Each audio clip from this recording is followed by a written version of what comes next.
नमस्कार, आपका अखबार के YouTube चैनल पर आपका स्वागत है। मैं हूं Pradeep Singh. Reserve bank of India के पूर्व गवर्नर रघुराम राजन, उनका पिछले दिनों एक बयान आया। उन्होंने दिसंबर तिमाही 2022 की दिसंबर तिमाही के जीडीपी के आंकड़ों के आधार पर भारतीय अर्थव्यवस्था के बारे में टिप्पणी की है। उन्होंने कहा कि ये तो हिंदू रेट ऑफ ग्रोथ की ओर हम जा रहे हैं, हमको इससे बेहतर करना चाहिए। अब ये बात सुनने में थोड़ी सी बड़ी स्वाभाविक सी लगती है कि उनको भारतीय अर्थव्यवस्था की चिंता है, उसमें ग्रोथ कम हो रही उसकी चिंता है, लेकिन उनके अर्थशास्त्र के ज्ञान के बारे में कोई सवाल नहीं उठा सकता। लेकिन उनकी नीयत पर सवाल उठाया जा सकता है। उन्होंने देखिए एक शब्द का इस्तेमाल कर हिंदू रेट ऑफ ग्रोथ की बात कह के एक साथ 3 मोर्चों से हमला किया।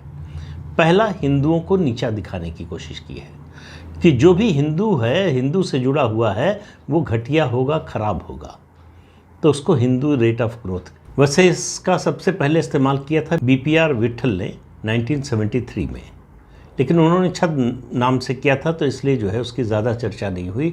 1978 में 5 साल बाद प्रोफेसर राजकृष्णा ने इसको औपचारिक रूप से इसका इस्तेमाल किया। तब से ये उन्हीं के नाम से जाना जाता है। माना जाता है कि सबसे पहले उन्होंने ही कहा इसका इस्तेमाल किया। लेकिन ऐसा कहते हुए उन्होंने इसके लिए जिम्मेदार ठहराया था कांग्रेस पार्टी की समाजवादी नीतियों को, जो लाइसेंस कोटा परमिट राज चल रहा था उसको। तो उसके अलावा देखिए रघुराम राजन की नज़र गई 4.4 ग्रोथ रेट है दिसंबर क्वार्टर की, उस पर। एक तो पहली बात यह है कि वो अर्थशास्त्री हैं, उनको इतना तो मालूम ही है कि किसी भी देश की अर्थव्यवस्था के बारे में टिप्पणी, आकलन या आलोचना या समालोचना उसकी वो एक क्वार्टर की ग्रोथ रेट के आधार पर नहीं किया जा सकता है। वो एक क्वार्टर में बहुत ज़्यादा भी हो सकती है, कम भी हो सकती है, उसके अलग अलग कारण होते हैं। तो एवरेज जो आती है साल की या कुछ साल की जो एवरेज होता है उसके आधार पर बात की जाती है। ये जो हिंदू रेट ऑफ ग्रोथ का चलन शुरू हुआ बोलने का, ये 1961 से 1991 तक, इसके जो वर्ल्ड बैंक के जो आंकड़े हैं उनके मुताबिक जो एवरेज ग्रोथ थी भारत की, विकास दर थी जीडीपी की, वो 4.1 थी। और उसके बाद से 91 में जब इकोनॉमिक रिफॉर्म हुए उसके बाद बढ़ना शुरू हुई। तो रघुराम राजन की नज़र उन देशों पर नहीं जाती है जहां इससे भी कम है growth rate. Annual growth rate की बात कर रहा हूं। वो जहां वो रहते हैं, अमेरिका, उसकी बात कर लीजिए, इज़राइल की बात कर लीजिए, यूरोपियन यूनियन की बात कर लीजिए, थाईलैंड की बात कर लीजिए। इस तरह से कई देश हैं जिनकी एनुअल जीडीपी ग्रोथ रेट वो भारत के एक क्वार्टर से भी कम है। लेकिन रघुराम राजन को उन पर हमला नहीं करना है। रघुराम राजन की, फिर कह रहा हूँ कि उनकी जो अर्थव्यवस्था की, आर्थिक मामलों की समझ है, उस पर सवाल नहीं उठा रहे हैं।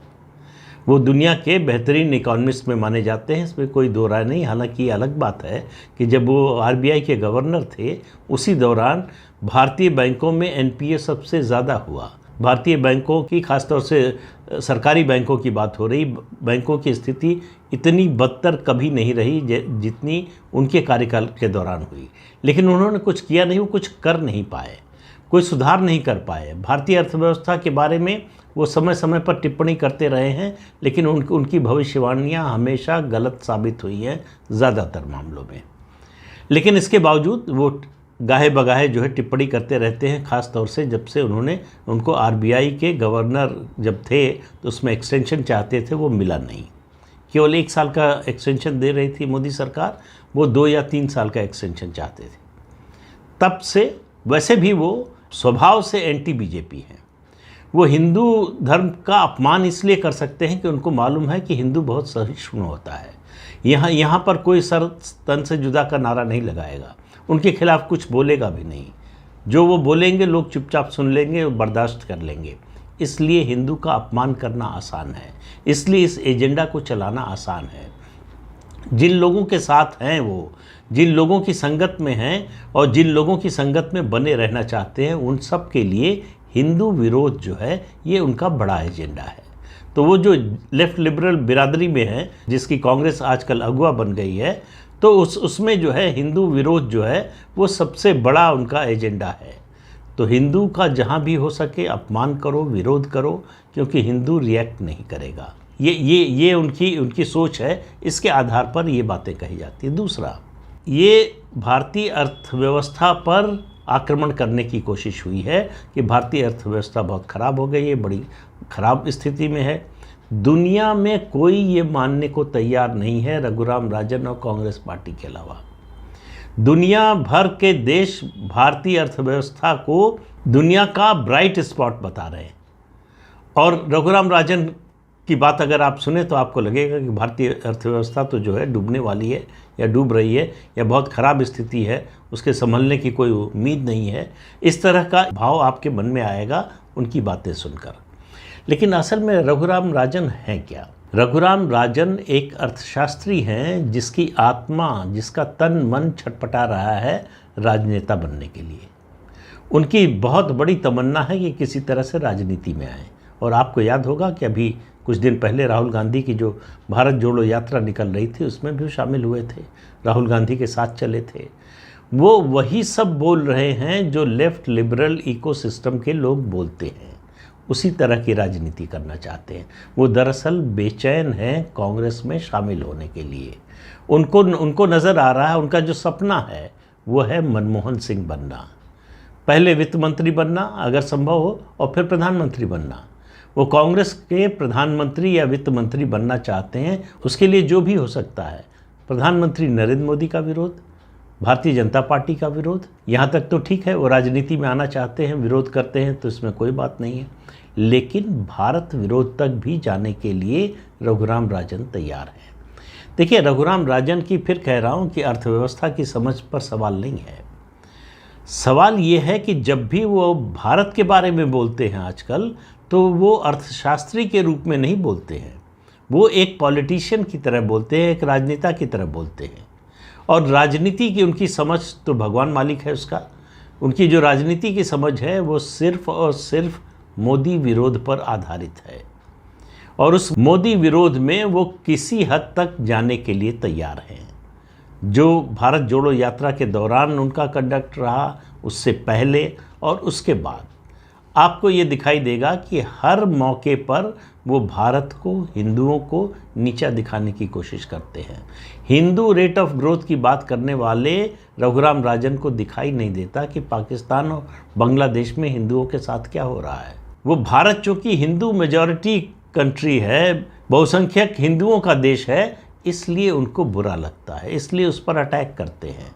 और इसलिए भी अटैक करते हैं कि भारतीय जनता पार्टी और मोदी को हिंदू होने पर कोई शर्म ही नहीं आती, जो कि आनी चाहिए उनके हिसाब से।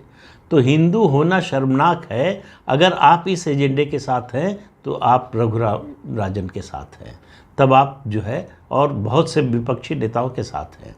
तो ये जो धारणा बनी हुई थी, ये जो कॉन्सेप्ट लेकर लंबे समय से भारतीय राजनीति में बहुत से लोग चल रहे थे, वो टूट रहा है। समस्या ये है, रघुराम राजन की भी समस्या यही है। वो जो काउंटर नैरेटिव बनाने की कोशिश कर रहे हैं, उनको ये समझ में नहीं आ रहा। अगर वो राजनेता होते और ज़मीन से जुड़े हुए होते तो उनको समझ में आता है कि ये नैरेटिव भारत में चलने वाला नहीं है। भारत बदल चुका है, भारत बदल रहा है।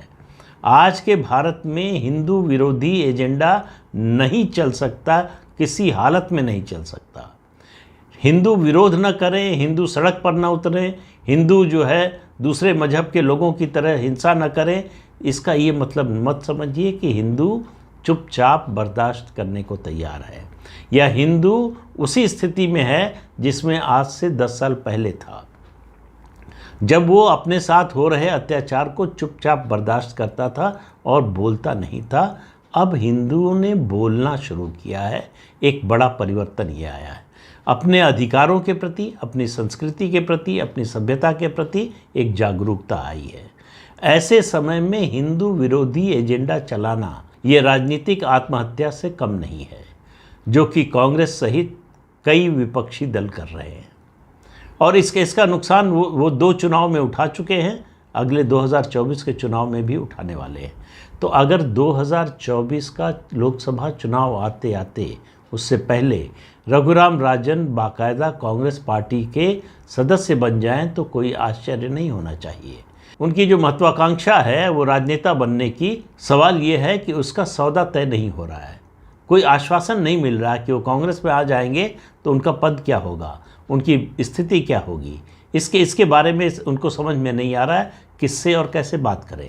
तो वो इंडिकेशन लगातार दे रहे हैं, वो ये संकेत दे रहे हैं कांग्रेस पार्टी और गांधी परिवार को कि देखिए हम आपके साथ खड़े हैं, हम मोदी और बीजेपी के विरोध में खड़े हैं, आप उनके विरोध में जहाँ तक जाना चाहें हम वहाँ तक जाने के लिए तैयार हैं, हम भारतीय अर्थव्यवस्था को कोसने के लिए तैयार हैं, अंतर्राष्ट्रीय मंच पर अर्थव्यवस्था के मामले में हमारी हैसियत है, हमारी बात सुनी जाती है, इसलिए आप जो बोलेंगे उससे ज़्यादा अहमियत मिलेगी हमारी बात को। तो हमारे जरिए अगर आप वही बात कहेंगे तो अंतर्राष्ट्रीय समुदाय पर ज़्यादा असर पड़ेगा, लेकिन अंतर्राष्ट्रीय समुदाय आंखें बंद करके नहीं रहता। उसको दिखाई दे रहा कि क्या हो रहा है, उसको दिखाई दे रहा है कि भारत ने पूरे कोरोना के दौरान कैसे अपने को संभाला, किस तरह से अपनी अर्थव्यवस्था को चलाया। आज दुनिया के तमाम देश जो विकसित देश हैं उनको भी लग रहा है कि कोरोना के दौरान, पैंडेमिक के दौरान, लॉकडाउन के दौरान भारत ने जिस तरह से अपनी अर्थव्यवस्था को चलाया वो सबसे अच्छा उदाहरण था। सबको उसी रास्ते पर चलना चाहिए था। आज जिन लोगों ने फिस्कल डेफिसिट की चिंता किए बिना, फिस्कल प्रूडेंस की चिंता किए बिना खुलकर नोट छापे और खर्च किया, वो पछता रहे हैं, वहाँ समस्याएं हो रही हैं। भारत उन समस्याओं से काफ़ी हद तक बचा हुआ है। अगर ये रूस यूक्रेन युद्ध न हुआ होता तो शायद हमारी स्थिति और बेहतर होती, लेकिन इस युद्ध के बावजूद अगर सबसे कम आर्थिक रूप से प्रभाव पड़ा है किसी अर्थव्यवस्था पर तो शायद वो भारत की ही अर्थव्यवस्था है। लेकिन रघुराम राजन आपको ये सब नहीं बताएंगे, क्योंकि उनके एजेंडे में ये फिट नहीं बैठता है। उनके एजेंडे में दरअसल सच बोलना ही फिट नहीं बैठता है। ये है उनकी समस्या। लेकिन उसको वो समस्या नहीं मानते, उसको वो अपनी उपलब्धि मानते हैं। उनको लगता है कि वो एक झूठा नैरेटिव चलाएंगे और देश और दुनिया के लोग उसको मान लेंगे।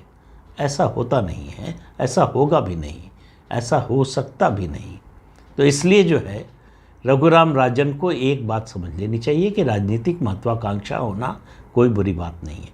वो कांग्रेस पार्टी में जाना चाहें, किसी और पार्टी में जाना चाहें, किसी को कोई एतराज़ नहीं है। लेकिन अगर वो सच्चाई का दामन इस तरह से छोड़कर चलेंगे, अगर वो झूठ को अपने नैरेटिव का मुख्य हिस्सा बनाएंगे, तो आने वाले दिनों में उनकी जो अर्थशास्त्री के रूप में जो उनकी साख है वो भी मिट्टी में मिल जाएगी। राजनेता के रूप में उनकी साख तो बनने वाली नहीं है इस तरह के नैरेटिव से, लेकिन जो अर्थशास्त्री के रूप में उनकी छवि है दुनिया भर में, जो उनकी प्रतिष्ठा है, उसको भी वो धूमिल करने की कोशिश कर रहे हैं। अगर ये रवैया उनका जारी रहा तो अर्थशास्त्र के बारे में भी उनकी बात को लोग गंभीरता से लेना बंद कर देंगे। लेकिन अपनी महत्वाकांक्षा के लिए रघुराम राजन ऐसा लगता है किसी भी हद तक जाने को तैयार है। तो इस अंक में इतना ही। अगले अंक में फिर मिलेंगे किसी नए मुद्दे के साथ। तब तक के लिए अनुमति दीजिए। आपसे अनुरोध है कि चैनल देखिए, शेयर कीजिए, लाइक कीजिए और सब्सक्राइब ज़रूर कीजिए। नमस्कार।